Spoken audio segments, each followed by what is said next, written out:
So once you had this kind of mind shift in your perspective, and you started realizing more about your being a soul, your being a neshama, you're having a mission in this world, how does that change your day-to-day life?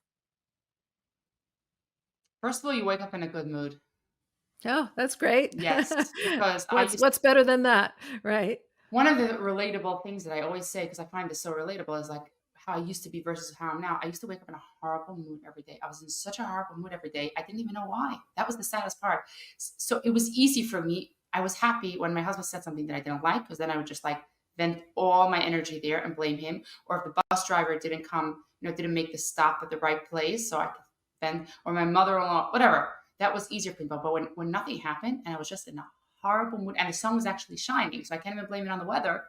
Hmm. It was just, it came from a very horrible, unfulfilled, low self-esteem, the combination of being unfulfilled. And by the way, I was doing very similar work to what I'm doing now, Hmm. which is crazy. It's mind-boggling, because that means that you could be doing something but not feeling it. So I was Mhm. doing more cooking, right? And now I do less of cooking, like sharing recipes and stuff like that. But it's not about doing more or doing less, because even after I healed and I would share recipes, it was just so meaningful, because it was coming from a very pure and good place. It wasn't coming from a garbage place where you're nothing, and you're just like on a rat race. You don't even know where you're going. What are you doing? Looking for that Right. high, looking for that vacation, waiting for that.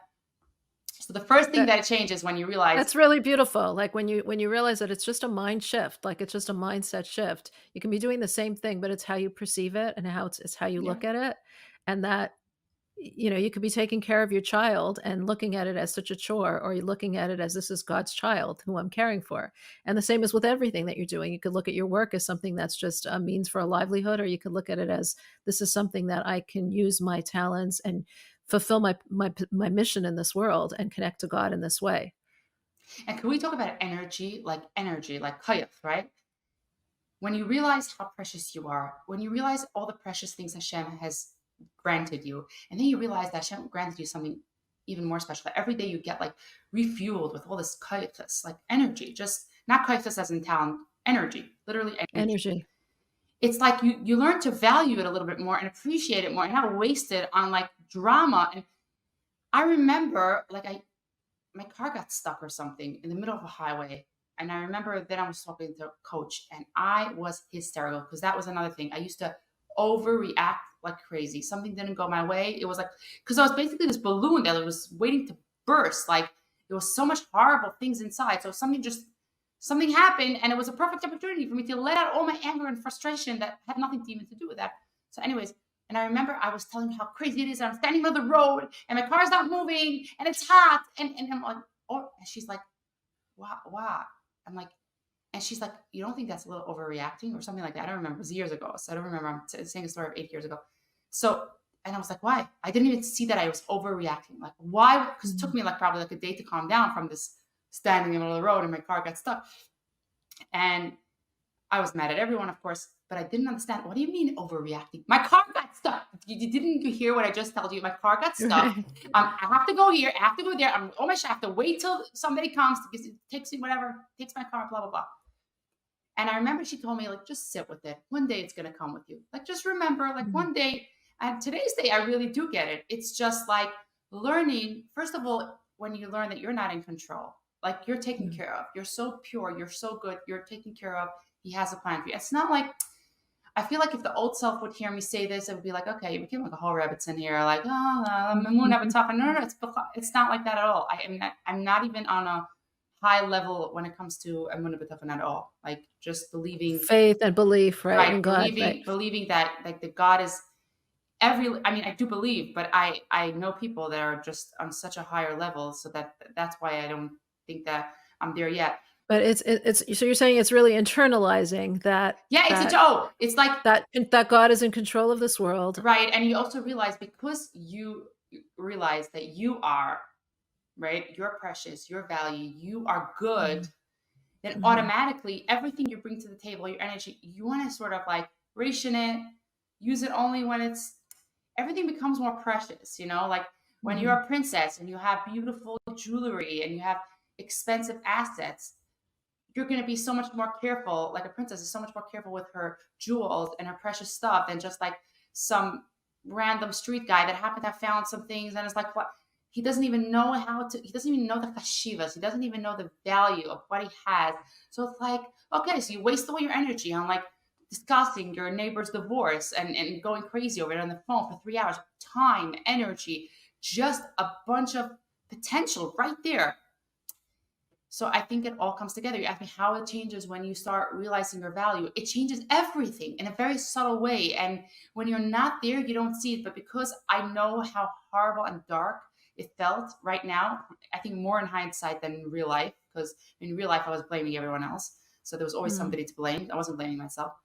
Um, because I know how that is, that kind of lifestyle it is. And yeah, I was religious. He said, I grew up religious. I still want, yeah, what does that have to do with anything? You know, like if you're religious and you're just keeping all the mitzvahs because this is what you do, but you never invest in your soul. So yes, we'd say when we do a mitzvah and we say a bracha, of course it affects our soul, right?